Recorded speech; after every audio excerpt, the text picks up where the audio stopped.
On to topic 3. A little wrestling talk. A little wrestling. Zip it. You're supposed to be studying over there. Well, And how much have you done? 0. let me tell you what, you're not wrong. Anywho, wrestling. So wrestling had some pretty big events. Pretty cool. Pretty big events over on the AEW side of things this week, but one big event stood out above the rest. The Icon Sting has made his return to TNT. He's now AEW. He's all elite. So I just want to talk about this briefly and my thoughts about it. Obviously, the wrestling world and Twitter blew up when this happened. So that's off to a good start. People are talking about it in a positive. It's cool. I mean, I was very happy with him popping up in WWE. It's unfortunate they couldn't keep him under that Legends contract, and it's unfortunate the whole injury thing. So I don't know how physical this man is going to be in the ring or how much he can do. But it was just a cool thing to see. The man carries a big presence. So Twitter was positive? I know, right? It's a miracle. I didn't say all positive, just majority positive. So it's going to be interesting to see what he can do. He just pretty much all he did was walk out there, stare down 2 good guys, and kind of give them the little what's up nod. And then he left. He scared off some bad guys prior. It's going to be interesting to see what role he takes in this company. Obviously, it seems at the moment he is there for a story, as people should be when they show up, not just show up and then, hey, we don't use you for 8 months. So it looks like it's going to be Team Taz, which is Taz, Brian Cage, Ricky Starks, and Will Hobbs, which is interesting, against Cody Rhodes, Darby Allin, and Sting. Now, that's a 3v4, unless we're throwing Dustin in there and getting a 4-on-4. So it seems like the only reason he's really in this spot is to fill that area for maybe going against Taz, so a legend versus a legend. And then, the rest of the fellas can battle it out. It's going to be interesting to see, obviously, how that plays out, that story. I know a lot of people wanted Sting to show up to manage Darby during the TNT Championship fight. I think that was Revolution, whatever that last pay-per-view was. But obviously he didn't show there. And I don't know, Darby seems over already, so I don't think he needs the Sting to be in his corner. But it's going to be interesting. The biggest thing is, what is he going to do after this storyline is my question. Is he just going to work in the back? Is he going to be like a producer and kind of help the younger talent? Or is he going to be a manager like AEW seems to be doing with a lot of legends, like Arn's managing Cody, Tully's managing FTR and Sean Spears, Jake the Snake with Murderhawk, Lance Archer. Who else we got? I feel like there's another one. Oh, Vicky Guerrero with Nyla Rose. Is it just going to be another one of those? And if so, I don't know. It's just I don't know. It feels not overplayed, but maybe it's getting to the point where it's a little overused, where it's like, oh, obviously Taz with Team Taz. Get a legend, put him with this guy. Haha. I don't know. They all seem the same. Nobody's really standing out at the moment, managing wise. Obviously, we haven't seen Vicky and Nyla in a little while. Arn's just kind of there shouting instructions like a football coach. I'd say Tully has the most personality with I don't know. He seems the most interesting to me. Taz just seems to be the mouthpiece, which is fine. What's Sting going to do? Is Sting going to talk for Darby? Or I don't know. I think the leveling the playing field is good. The 3v3 kind of thing that were the tag match I was talking about. Or leveling the playing field how? I just kind of wish if they're all going to manage, or if there's going to be this many managers, like more character to said managers. I don't know if that would help it. Like, I don't know. Heyman's is very boisterous, outspoken when he's managing Brock, right? I don't know. Maybe I'm thinking too far into like the 80s where everybody was like super character. Like, I don't know. I feel like there was a variety of manager there. I feel like right now it's all kind of just like, I'm a dude that's here. So, oh, no faction stands out. No, I agree with that. Like, if you can have them all feel important enough, I think that, yeah, that definitely is good. It's not like just one dominant group and then, oh, who cares about X group or Y group or whatever. Inner Circle will eventually fracture. They have to. Like, that doesn't make sense of why you would throw MJF in a group. Like, I don't know. You already got the tension between Jake Hagar and Wardlow. Maybe just because I'm big and I'm big. Brah. Like, if that's it. So, I don't know. You would have thought Lance Archer would run Roughshot and then Cage, but they haven't. Yeah, they don't have that monster figure, even though they claim it. Like, Nyla, like, even Nyla. Like, these big wrestlers that are built as monsters haven't done much. And I guess you could throw Brody in that same category. He's injured at the moment, so that makes sense. But yeah, nobody's dominant, I guess, in that regard. It took a year before Kenny got the belt. See, I'm fine with that. I'm okay with that. Like, as him as champion, I'm like, yeah. Not because I dislike Kenny, but I think I'm on the same page as you, Papa Griff, where it's like, you talked about watching some of his Japan matches, and you're like, it was fine, but like, I don't think it's the greatest thing ever. So yeah, with him with the belt, I'm like, I get it. I'm not like stoked about it, but all right. Tuesday will be interesting to see what Impact crossover we're getting. Babyface Cody's flat. I'm confused about that too. It's like you dyed your hair 1 week to get the belt back from Brody and be dark hair Cody, but then now you're automatically back to being blonde and everything's hunky-dory. So, I don't know. Keeps it fresh, and any matchup can be looked at as competitive. For sure. And the only thing that you have to be worried about is like, if you're doing, I don't think it's necessarily 50-50 booking, but if you have this level, everybody's level, does anybody stand out and do you care about anybody? I think that's the biggest thing you need to be scared about, or worried about rather. Not that I think they have this issue right now, but it's like, should I care? Like, I'm not really invested in anybody. There's no underdog. There's no guy that's like unstoppable, so you cheer against him. Like, he's a piece of shit, etc. Like, everybody hates Brock for numerous reasons, but the one was that nobody beats him. So who do you cheer for every time? The person against him. Even if you don't really care about the person against him. It's like,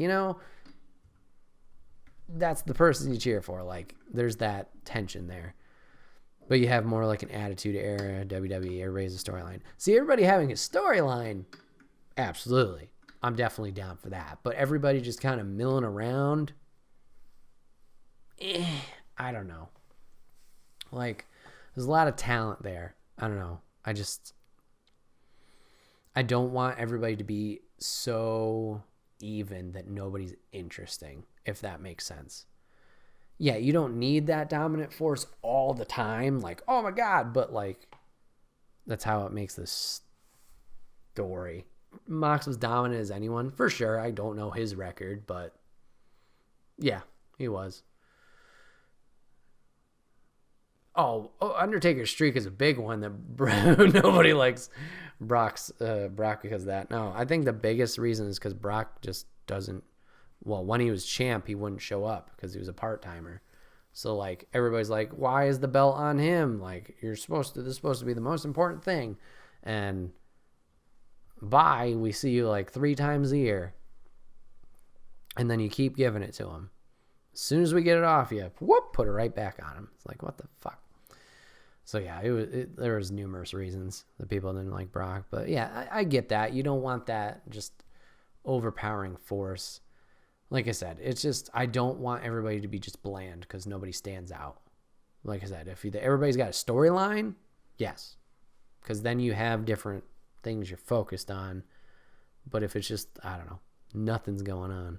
Story with Callis intrigues me. Yeah, I mean, he's shown up numerous times to do commentary. I thought that was just good favor. But yeah, whatever this Impact thing on Tuesday is going to be interesting. I thought, honestly, Impact was taping ahead.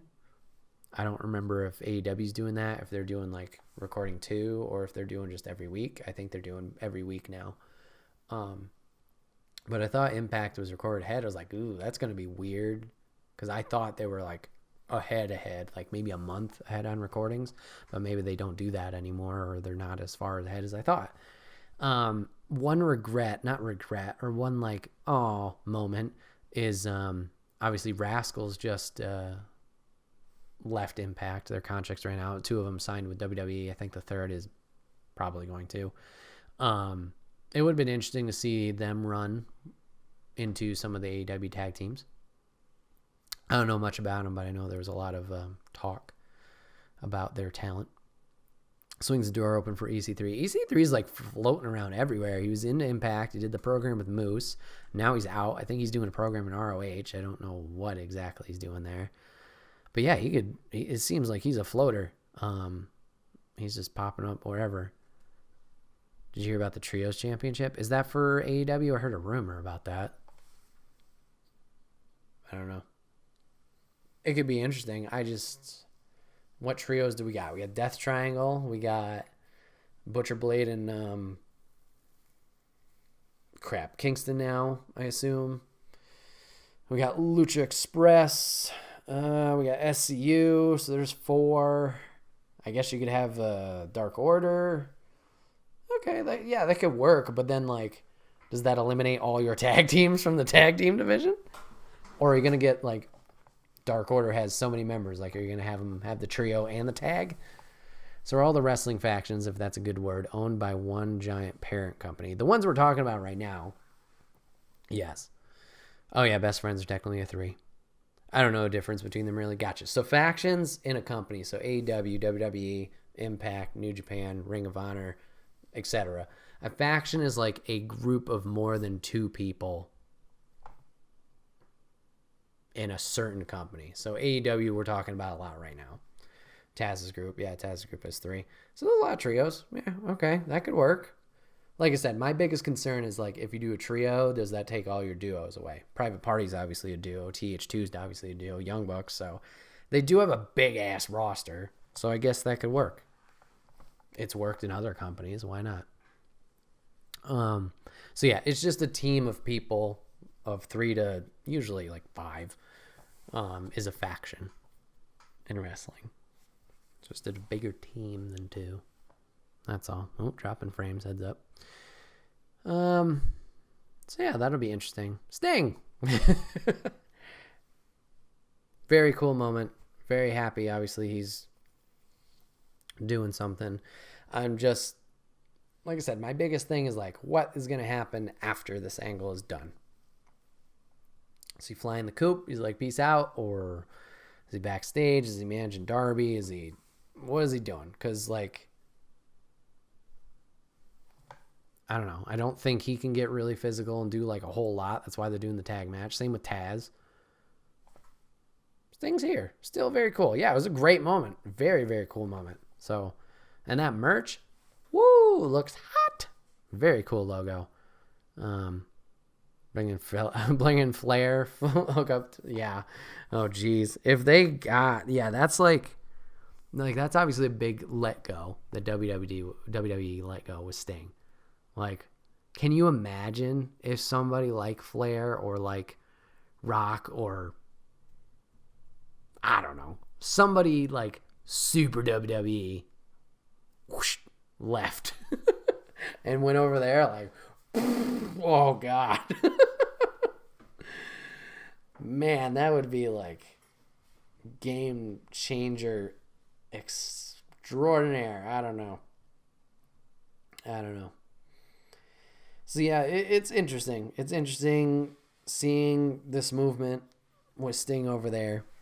We'll have to see how it goes in the coming weeks. We'll have to see how long this Impact deal or whatever it is goes on. If it's just a one-off or it's like an all-in situation, but obviously for a longer run. Yeah, absolutely. So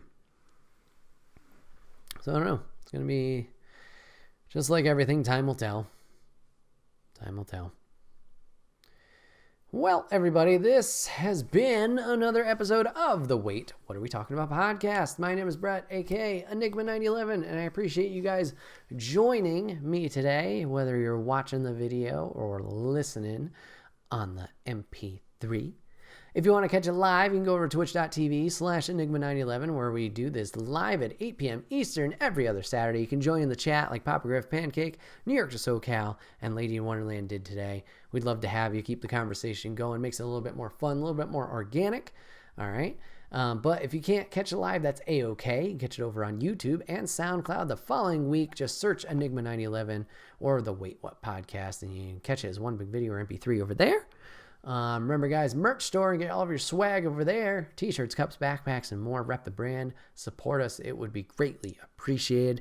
And last but not least, if you guys have a topic or a guest even that you would like to see on the show, put it in the comment section down below. Let us know. We will try our best to talk about it or try our best to get that person on here. Chat, viewers, listeners, thank you guys for hanging out today. Really enjoyed today's episode, talking a lot of different things, Extra Life Wrestling, and some Fortnite with you guys. I'm really looking forward to the next couple episodes that we got coming up. A little hint, hint, nudge, nudge, wink, wink. Some cool guests. Next time, maybe we'll have 2 guests that have been on numerous times, talking some Game of the Years, Game of the Generation, that's our favorite. After that, we may have another cool guest that's been on before, talking some movies, talking some Star Wars. I don't know why I'm doing this head motion. But we got some good episodes coming up. Hopefully you guys will be around either live or to check it out. But thank you guys for watching. Thank you guys for listening. And we'll catch you guys on the next one. Take care.